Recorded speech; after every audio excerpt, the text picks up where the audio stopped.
অতীত 15 বছরে দেখতাম ওয়াজে গেলে কিছু লোকের ওয়াজ সারা আমাদের ওয়াজ শুরু হইতো না। কিছু লোকের এরা এমন এমন ওয়াজ করতো, মনে হয় যে আমরা ওনাদের কাছে ভর্তি হইলে ভালো হয়। ইদানিকও দেখতেছি এরকমই কিছু লোক প্রথমে এসে ওয়াজ করে, ওয়াজ যদি না দেওয়া হয় লাগে বক্তার লোগো লাগে, মাদ্রাসা লাগোর লোগো লাগে। আসলে এগুলা কেন জানেন? ওই যে বলে শিক্ষা আছে কিন্তু সাথে আরেকটা জিনিস অ্যাড নাই, আরেকটা জিনিস অ্যাড নাই। আগে ছিল প্রত্যেক চাকরির আগে ট্রেনিং ছিল, লম্বা ট্রেনিং দিতে হতো তাকে, তারপরে তাকে জয়েন্ট করতে হতো। ডাইরেক্ট জয়েন্ট করতে দিত না, আগে ছিল। কেননা বয়স তো আমাদের কম হয় নাই, কিছু কথা মনে তো এখনো আছে, ছোটবেলাও দেখতাম। লম্বা কি দিতে হইতো? ট্রেনিং দিতে হইতো। এটার নামই ছিল সোহবত। এখন শুধু প্রাইমারিতে আছে, পিটি করতে হয়, কইরা তারপরে যা পড়াইতে হয়, ছাত্র পড়ানোর পদ্ধতি শিখতে হয়। কিন্তু এখনো নাই, এখন আবার নাই, এটা খুব কম, খুব কম। ছোটবেলায় স্কুলে পড়ছি তো, স্কুলে ওস্তাদরা শাসন করতো বটে, বহুত মাইরের কথা মনে আছে, কিন্তু ওস্তাদদের আবার যত্নের কথাও মনে আছে। মারতেন বটে, কিন্তু পরক্ষণে যে যত্নটা করতেন, মায়া স্নেহ করতেন, মা বাবার কথা ভুলে যেতাম। জানি না আপনাদের মনে আছে কিনা, ছোটবেলা যখন স্কুলে পড়তাম মারতেন বটে, কিন্তু আদরও করতেন। মনে আছে এখন অনেক শিক্ষকদের কথা মনে উঠলে চোখে পানি আসে, মনের থেকে দোয়া আসে যে আল্লাহ আমার এই উস্তাদ যেন জান্নাতে থাকে। যদিও সেই স্কুলের উস্তাদ, এমনকি মুসলমান তো মুসলমান, কেননা আগে প্রত্যেক প্রাইমারিতে 2 জন ধর্মীয় শিক্ষক ছিল, একজন হিন্দু একজন মুসলমান। হিন্দু শিক্ষককেও দেখতাম এত আদর করত,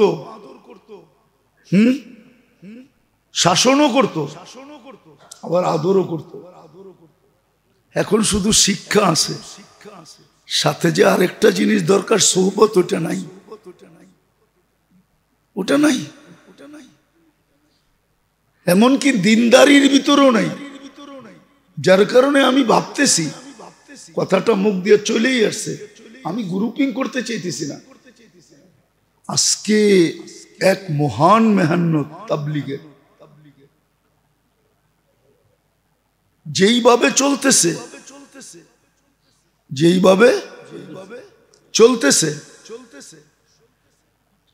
চলতেছে, সন্দেহ শুধু দুশ্চরিত্রের উপরে আসে না, সন্দেহ অনেক সময় চরিত্রবানের ব্যাপারও আসে না, আসে না। আমি ভাবলাম 2 দলের 1 দল তো হক হবেই, ঠিক না? আর এটাই হক, যেদিকে ওলামায়ে কেরাম আছে ওটাই হক, আমি মানি। কিন্তু আমার কথা হলো এটা যে চুন খায়া মুখ পড়ছে, দই দেখা বয়না পায়। চুন খায়া গিয়েছে, এখন দইও তো চুনের মতোই সাদা, ঠিক না? হ্যাঁ, চুনের মতোই এখন দই দেখা ভয় পাইতেছে, ঠিক না? আমার কথা হলো হক যেটা, কয়েকদিন পরে মানুষ এটা দেখেও ভয় না পায়। মনে হয় কেউ আমারটা অপব্যাখ্যা করেন না, এই জন্য আমি দুটোটাকে বলছি, একটাকে বলি নাই। হক তো ওইটাই যেখানে উলামা আছে। কিন্তু ওই যে একটা কথা আছে না, চুন খায়া মুখ পড়ছে দই দেখলে ভয় পায়। হ্যাঁ, বক বেকা দেখা অন মনে করতেছে ক্ষীরও বেকা। ক্ষীরের কাহিনী শোনেন না, অন্ধের ক্ষীর। এরকম না হয়ে যায় যে দুটার প্রতি মানুষের বিরূপ প্রতিক্রিয়া সৃষ্টি না হয়। তোমরা বুঝলাম টঙ্গী মাঠে জিতা গেলা, নির্দিষ্ট ক্ষেত্রে জিতা গেলা, এই 2.5 লক্ষ 3 লক্ষ মসজিদে জিতবা কি করে? 65টা জেলায় জিতবা কি করে? আর এটার কারণ কি জানেন? একমাত্র কারণ এটা সর্বক্ষেত্রে, আমার কথা মেনে নেন, সর্বক্ষেত্রে এটা, সর্বক্ষেত্রে এটা। এই জন্য সব জিনিসের উস্তাদ লাগে। কি লাগে? কি লাগে? উস্তাদ লাগে। সব শিক্ষার সাথে সোহবত লাগে। সোহবত যদি না হয়, সোহবত সোহবত আপনি যত বড় শিক্ষিত হন না কেন, শয়তান আপনাকে কিভাবে ল্যাং মারবে আপনি জানবেন না। এই জন্য আমরা দেখি তো, আমরাও দেখি ভালো যোগ্যতা সম্পূর্ণ আলেম, কিন্তু সোহবত নাই। না থাকার কারণে মাঝে মাঝে হক বুঝাইতে যায় এমন জায়গায় হিট করে যে ওর ভিতরের হকই ফাঁকি হয়ে যায়। ভিতরের হক, কিন্তু ও জানেও না যে ওই হকের থেকে সরে গেছে। নাইলে ও এমন জায়গায় হিট করলো কেন? এমন জায়গায় হিট করলো, কিন্তু ওরে যদি জিজ্ঞেস করেন ও বলবে আমি তো হক বলছি, আমি তো সত্যটা তুলে ধরছি। নিজেকে বলবে আমি হক কি, কিন্তু ওর কথা আইনা দেখানো যাবে যে অমুক অমুক অমুকের উপরে হিট হয়েছে, এমন ব্যক্তির উপরে হিট হয়েছে যারা কবরে চলে গেছে। দুনিয়া দেখছে ওনাদের জানাজা, দুনিয়া দেখছে ওনাদের কলেমা পড়া যাওয়া, দুনিয়া দেখছে ওনাদের সেজদায় যাওয়া, কিন্তু ও হিট করতেছে ওদের উপরে। হক এরকম বহুত পাবেন। কেন? বিদ্যা আছে, আমি মানি, যুগ শ্রেষ্ঠ বিদ্যা, যুগ শ্রেষ্ঠ, যুগ শ্রেষ্ঠ বিদ্যা। যেমন উদাহরণস্বরূপ আমাদের দেশে এক সম্প্রদায় আছে, ওনারা বলে আমরা হাদিস মানি। কি? আমিও বলি এরা হাদিস মানি, কিন্তু হাদিস মানার আড়ালে এমন ব্যক্তিদেরকে হিট করে যাদেরকে হিট করার কারণে ওনাদের হাদিস মানা ফাঁকি হয়ে গেছে। কি হয়ে গেছে? কি হয়ে গেছে? ফাঁকি হয়ে গেছে। কিন্তু ওই ব্যক্তিদের উপরে যদি হিট না করতো আর হাদিস মানতো, তাহলে ও বড় উচ্চ লেভেলে চলে যেত। কিন্তু ওর কাছে হাদিস আছে, আরেকটা নাই, সোহবত নাই। কি নাই? কি নাই? সোহবত নাই। আমাদেরও আজকে দুরবস্থা এটাই। আমাদের কাছে বিদ্যা আছে, সোহবত নাই। আর যখন সোহবত না থাকে তখন ব্যালেন্স হয় না। আমার কথা মাইনা নেন।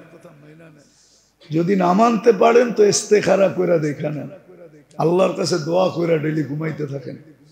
একদিন আল্লাহ আপনাকে সুস্পষ্ট দেখায় দিবে যে আমারটা, আমি যা বলতেছি এটা হক না উল্টা বলতেছি।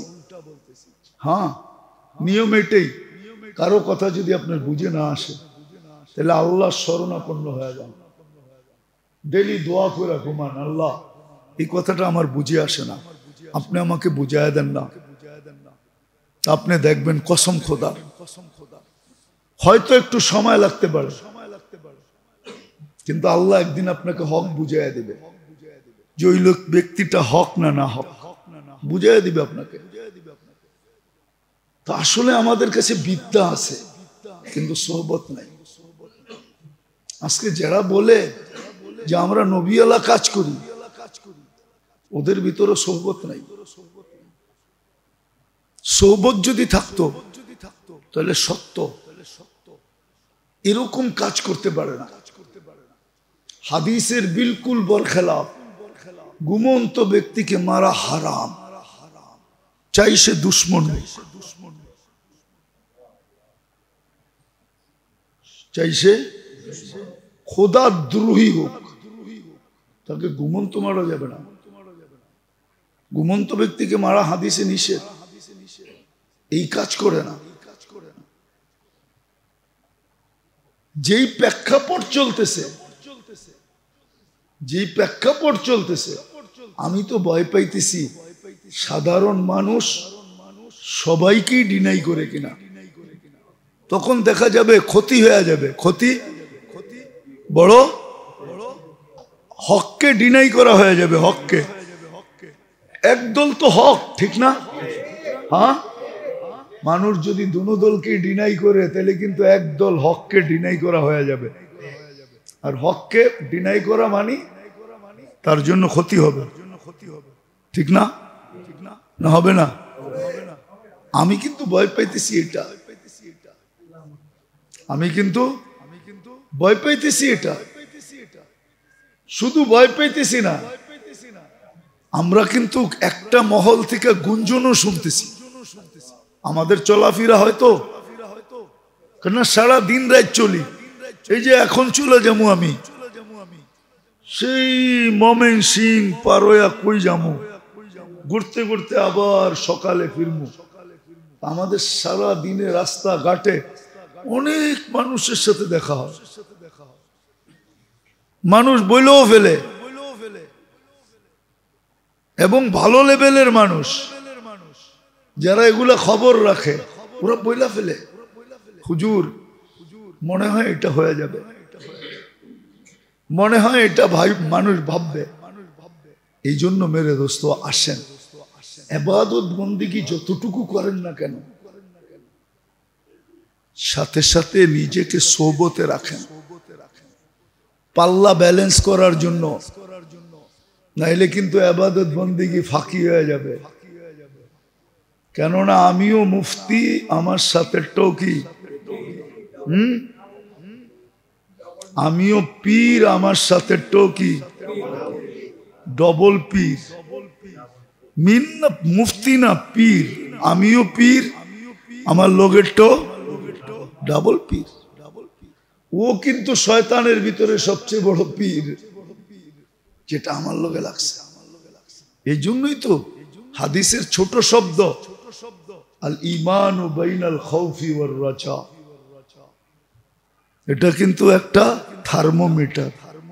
কি থার্মোমিটার? এই জন্য তো আলী ওমর রাদিয়াল্লাহু তাআলা আনহু বলেন যে আপনার কাছে ভয় কতটুক?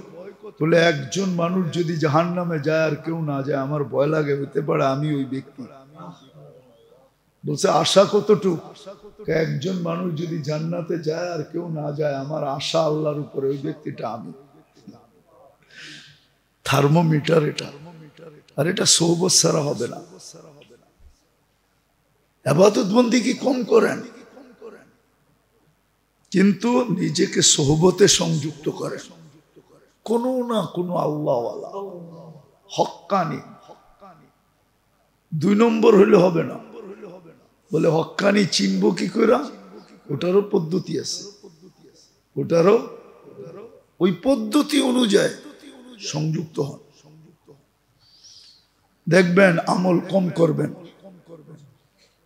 কিন্তু ভিতরে দেখবেন ইনশাআল্লাহ নূর হইতে থাকবে। আল্লাহ আমাদেরকে এতটুকুই বুঝার, মানার তৌফিক নসিব করেন। ওমা আলাইনা ইল্লাল বালাগ।